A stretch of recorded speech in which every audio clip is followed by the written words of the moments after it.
इस्लामाबाद की बात करें तो वहाँ पे भी वर्ल्ड स्टेज सज चुका है as Pakistan is ready to host the SCO summit. अब इसके बारे में इंटरेस्टिंग बात मुझे ये लगी कि तमाम की तमाम जो ख़बरें आ रही हैं वही कह रहे हैं कि जी बहुत ज़्यादा परेशान है। भाई परेशान नहीं है हुकूमत, जब जाहिर सी बात है इतनी हाई पावर डेलीगेशंस आ रही हैं तो उसकी तैयारियाँ तो करेंगे और उसकी तैयारियों में यकीनन मुख्तलिफ ममालिक के वज़राए आज़म यहाँ पर मौजूद हैं, उनकी मिनिस्टर्स हमारे साथ हैं, एट्सेट्रा एट्सेट्रा। आज आपको बताते चलें कि आज the Premier of the People's Republic of Pakistan, Mr. Lee, will be arriving in Pakistan और ख़ास तौर पे वो इनाग्रेट करने वाले हैं गवादर का एयरपोर्ट, जो कि एक बहुत ही बड़ी डेवलपमेंट है। यकीनन हम चाहते हैं कि डीप वाटर पोर्ट्स की अगर बात की जाए तो दुनिया में गवादर का कोई सानी नहीं है, लेकिन अनफॉर्चुनेटली गुज़िश्ता 20 सालों से पाकिस्तान इसके पोटेंशल को एक्चुअलाइज करने की कोशिश कर रहा है। इसमें मुख्तलिफ हर्डल्स हैं, लेकिन यकीनन पाक चीन ताल्लुकात बड़े स्ट्रॉन्ग हैं। और अभी जैसे आपने देखा कि एक आला सतह का सऊदी वफ़द पाकिस्तान से मुलाकात करके गया है, मुख्तलिफ उसके हवाले से भी बात की जा रही है कि मिलियंस ऑफ डॉलर्स की यहाँ पे भी MOU साइन किए गए। SCO से क्या हम मुतवक्के है, इस पर ज़रा बात करते हैं। हमारे साथ मौजूद हैं एम्बेसडर जमील अहमद साहब। अस्सलाम वालेकुम अस्सलाम, सुबह बखैर। सुबह बखैर सर मुझे बताइए SCO समिट से पाकिस्तान और ये ख़ित्ता क्या एक्सपेक्ट कर सकता है? एजेंडा पे कौन से बड़े मसाइल, चैलेंजेस और अपॉर्चुनिटीज़ को आइडेंटिफाई किया गया है? SCO एक मल्टीलैटरल प्लेटफॉर्म है और जहाँ भी मल्टीलैटरल प्लेटफॉर्म पे इतने सारे सरबराहान गवर्नमेंट के जहाँ जमा होते हैं, वहाँ फिर ऑटोमेटिकली बायलैटरल मैटर्स भी सामने आते हैं और उस पर काफ़ी पेशरफ्त होती है। जैसा कि आपने अपने इंट्रो में बताया कि आज गवादर का एयरपोर्ट उसको इनॉग्रेट किया जा रहा है, ये बायलैटरल है। हालांकि आई मल्टीलैटरल पर्पस के लिए हैं उनके चाइना के प्राइम मिनिस्टर और मल्टीलैटरल प्लेटफॉर्म पर अपीयर होने के लिए आई हैं, कंट्रीब्यूट करने के लिए आई हैं। लेकिन जब भी कोई सरबराह दूसरे मुल्क में जाता है, जैसे मैंने बयान किया, तो उसमें फिर बहुत सारे बायलैटरल मैटर्स जो होस्ट कंट्री है वो उसके साथ तय होते हैं और इसमें बड़ी तैयारियां होती हैं। कमीशन ऑफ सीनियर ऑफिसर्स जो है जी वो इससे पहले काफ़ी तैयारियां करते हैं, तो ये तैयारियां हुई हैं। ये इनॉग्रेशन भी उसी का एक बिल्कुल सही है, है। लेकिन मुझे बताएं कि एक जो इससे रिलेटेड इस वक्त खबर आ रही है कि Afghanistan will not participate in the SCO क्योंकि उनके मुताबिक उनको इन्विटेशन ही नहीं दिया गया। इस पर्टिकुलर डेवलपमेंट या इस स्टांस को आप कैसे देखते हैं? देखिए, ये हम लोग बड़ी जल्दी नतीजा अक्स कर लेते हैं। अफगानिस्तान 2021 से बिल्कुल ही डॉर्मेंट है SCO के लिहाज से। उससे पहले क्योंकि दूसरी रिजीम थी, उसने साइन किया था SCO के चार्टर पे ऑब्जर्वर स्टेटस हासिल करने के लिए और तालिबान रिजीम अपना मौक़िफ़ है उनका, वो उन बहुत सारे आर्टिकल्स जो इसमें SCO में है उससे इत्तेफाक नहीं करते, लिहाजा वो अटेंड नहीं करते। तो इसमें पाकिस्तान ने अगर इनवाइट नहीं किया तो उसी रवायत को बरकरार रखते हुए जो इससे पहले 2021 से लेके अभी तक है। दरअसल मंगोलिया दूसरा ऑब्जर्वर मुल्क है, वो आ रहा है, उसको इनवाइट किया गया, पहले भी वो इनवाइट होता रहा है।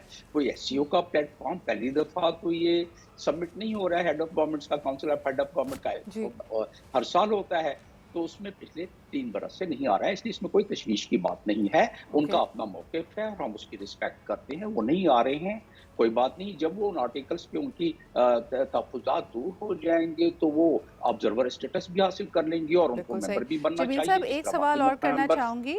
मुझे ये बताइए कि इस वक्त जो सूरत हाल है, और आपने जैसे कहा कि इट्स अ मल्टीलैटरल फोरम, मुख्तलिफ ममालिक इसमें पार्टिसिपेट कर रहे हैं। अताउल्लाह तारर साहब जो कि पाकिस्तान के इंफॉर्मेशन मिनिस्टर, उनका कहना है कि SCO समिट पाकिस्तान के लिए एक गेम चेंजर होगा।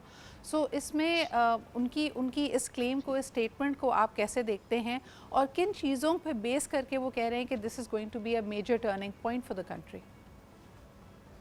ये देखिए, ये एक तसलसल है। SCO की जितनी भी मीटिंग्स हैं वो तसलसल है और क्योंकि पाकिस्तान इस वक्त है और पाकिस्तान पहले ही बहुत मरबूत और मजबूत रिश्तों में बंधा हुआ है चाइना से, तो उस हवाले से अगर वो कह रहे हैं गेम चेंजर, तो एक तसलसल की बात कर रहे हैं। जैसे हम CPEC को हमेशा से गेम चेंजर कहते आए हैं। अब ये और बात है कि हम बहुत सारी उसमें स्पैनर डाल देते हैं, वरना तो वाकई में गेम चेंजर है। हमें अपने जियोपॉलिटिकल जो पोजीशनिंग इस वक्त है उस लिहाज से अगर फायदा, आपने बात की एयरपोर्ट की, गवादर की एयरपोर्ट को कनेक्ट किया जा रहा है, जो हमारा बॉर्डर है चाइना के साथ, फुंजराफ टॉप, उसके दूसरी तरफ दूसरा इंटरनेशनल पोर्ट बना हुआ है और वो पूरे एशिया को, सेंट्रल एशिया को कनेक्ट कर रहा है। तो ये जाल और ये सारा 100% चाइना की फंडिंग है इसमें, जो कि बहुत एक ये गेम चेंजर का आप इसको एक हिस्सा कह लें।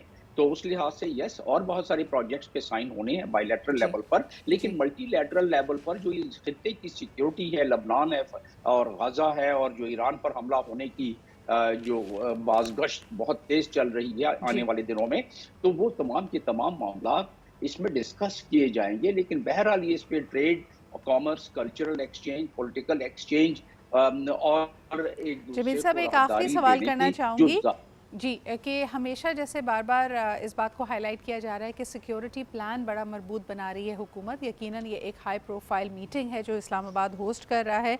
मुझे बताइए, प्रोटेस्टर्स के हवाले से भी कहा गया है कि एक बहुत ही स्ट्रिंजेंट सिक्योरिटी प्लान होगा। 9000 से ज़्यादा अफसरान और सिक्योरिटी पर्सनल तैनात है इस वक्त दारुल हुकूमत इस्लामाबाद में।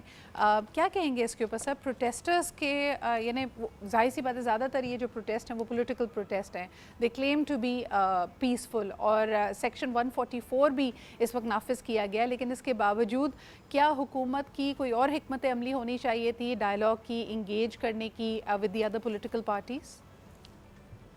आई थिंक पाकिस्तानी कौम को इतनी ज़्यादा खुशबख्ती नहीं है उनकी कि इस किस्म के मामलात सामने आ जाते हैं इतने बड़े मौक़ों पर, और मैं जी समझता हूँ ये दोनों साइड से कुछ ना कुछ अकोमोडेट होना चाहिए था। ये मौका नहीं आता तो बेहतर था। 200 के करीब मीडिया के लोग आ रहे हैं इस्लामाबाद में, और इस किस्म का तमाशा अगर शुरू हो गया तो वो दिखलाना शुरू कर देंगे पूरे पूरे की पूरी दुनिया को, तो हमारी क्या रह जाएगी? जो हम इससे फ़ायदा उठाना चाहते हैं, ये गेम चेंजर की बात कर रहे हैं तारड़ साहब, तो ये गेम चेंजर के बजाय ये कुछ और निकल आएगा अगर ऐसा मामला हुआ।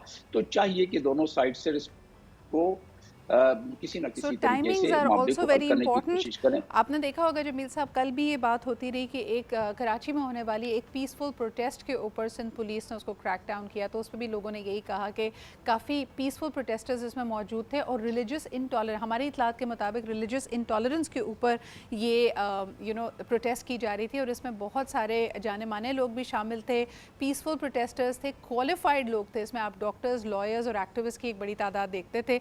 लेकिन अनफॉर्चुनेटली उनको मैन हैंडल करके पकड़ धकड़, ये आप कुछ मनाजिर स्क्रीन पे देख सकते हैं, उनको रखा गया। बट बहरहाल जी, timing in both sides is very important. एक दफ़ा फिर आपको बताते चलें कि हाल ही में होने वाले अटैक के बाद 144 पाकिस्तान के बड़े शहरों में और बिलखुसूस रावलपिंडी, इस्लामाबाद और पंजाब के कई शहरों में नाफिज की गई है। बहुत शुक्रिया जमील साहब हमारे साथ मौजूद होने के लिए। हम उम्मीद करते हैं कि वाकई SCO मीटिंग इस खित्ते और पाकिस्तान में देर पा अमन लेके आए, खुशहाली लेके आए,